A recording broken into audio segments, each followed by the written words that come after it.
Even Pawan Kalyan గారితో సహా కొన్ని ఇంపార్టెంట్ విషయాలు డిస్కస్ చేశారు. మీరు ఒక ప్రపోజల్ పట్టురండి అని. ప్రతి ఒక్కళ్ళు ప్రపోజల్ అడుగుతున్నారు. ఆ ప్రపోజల్స్ కూడా మీరు మాట్లాడుకుని మళ్ళీ తీసుకెళ్ళడంలో కూడా డిలే జరుగుతుందంటున్నారు. అవునండి. ఇది ఎగ్జాక్ట్‌లీ మీరు చెప్పింది రైట్. కళ్యాణ్ గారు కూడా చాలా క్లియర్‌గా ఆయన చెప్పిందేంటంటే, మీరందరూ అనుకుని ఇండస్ట్రీకి బెనిఫిట్ అయ్యే అంటే ఇండస్ట్రీ కలకాలం బావుండాలి. అట్ ది సేమ్ టైమ్ జనాలను కూడా మీరు దృష్టిలో పెట్టుకొని, ప్రేక్షకులందరూ కూడా దృష్టిలో పెట్టుకొని, ఎట్లాగా ఈ రెండిట్ల మధ్యలో బ్యాలెన్స్ చేస్తారో అది బ్యాలెన్స్ చేసి తీసుకురండి అని చెప్పి ఆయన మీరు ప్రపోజల్స్ తీసుకురండి. దేంట్లో ఏది సాధ్యం, ఏది అసాధ్యం అనేది నేను ఆలోచిస్తాను. డెఫినెట్‌గా నేను చంద్రబాబు నాయుడు గారితో మాట్లాడి ఎదరికి తీసుకెళ్తానని కూడా చెప్పారండి. అయితే ఏంటంటే అక్కడి నుంచి వచ్చిన తర్వాత ఆ మీటింగ్ జరగలేదు యాక్చువల్లీ. మొన్న కూడా చాలామంది ప్రొడ్యూసర్స్ కలిసినప్పుడు కూడా అనుకున్నాము. అదేంటంటే ఇప్పుడు దిల్ రాజు గారు, అరవింద్ గారు, మన సురేష్ బాబు గారు లాంటి వాళ్ళు కొంచెం ఏంటంటే అది ఇనిషియేట్ తీసుకోవాలి. తీసుకుని దాన్ని ఎదరికి తీసుకెళ్తే డెఫినెట్‌గా ఎందుకంటే అక్కడ కూడా ఇప్పుడు ఫ్రెండ్లీ గవర్నమెంట్ ఉంది ఇండస్ట్రీకి. ఇక్కడ రేవంత్ రెడ్డి గారు కూడా ఇండస్ట్రీలో మంచి మంచి రిలేషన్స్ ఉన్నాయి. ఇంకా ఇంత మంచి టైంలో కూడా మన ఇండస్ట్రీ నుంచి చేయించుకోలేకపోతే అది ఇంకా మన ఇండస్ట్రీ దురదృష్టం అని చెప్పుకోవాలి అంతే అది. Thank you. సార్ గత కొద్ది కాలంగా చూస్తే come to the cinema. Okay అండి.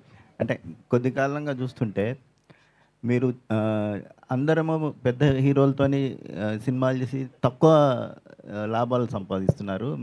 మీరు మాత్రం చిన్న హీరోలతోని చిన్న హీరోలతోని తర్వాత సినిమాలు తీసి పెద్ద విజయాలు సాధిస్తున్నారు. ఏంటంటే ఆ సీక్రెట్?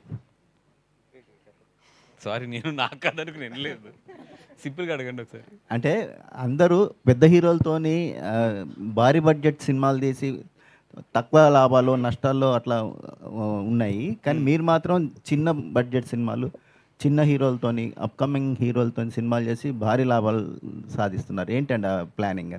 అంటే ఇప్పుడు కల్కి లాంటి సినిమాలు కానీ ఇవన్నీ కూడా వాళ్ళు పెద్ద అమౌంట్ పెట్టి పెద్ద రిస్క్ తీసుకుని పెద్ద ప్రాఫిట్లే తీసుకుంటున్నారు.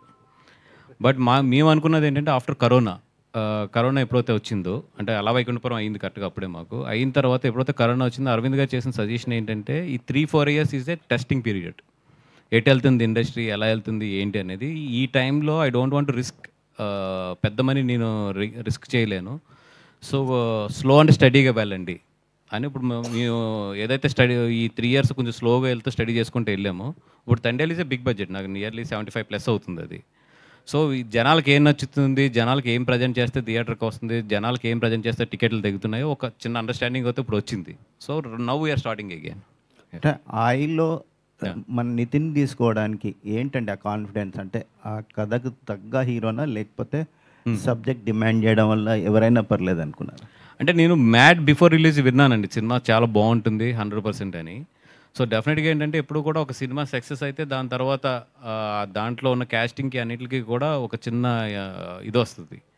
అట్ ద సేమ్ టైం దీనికి ఒక ఫ్రెష్ అయితే బాగుంటుంది, టైమింగ్ కానీ ఇవన్నీ కూడా అంటే జనాలు ఎక్స్పెక్ట్ చేయని ఒక టైమింగ్ ఏదన్నా ఉంటే బాగుంటుంది అనుకుని అందుకనే ఇప్పుడు అంకిత్ని కానీ కసిరెడ్డి టైమింగ్ కూడా ఈ సినిమాలో తన అంత ముందు టైమింగ్స్కి అన్న కూడా చాలా డిఫరెంట్గా ఉంటుంది. డెఫినెట్గా అంకిత్కి అయితే ఈ సినిమా తర్వాత తన లైఫ్లో గుర్తుండిపోయే సినిమా మాత్రం అంకిత్కి ఇది ఒకటి అవుతుంది.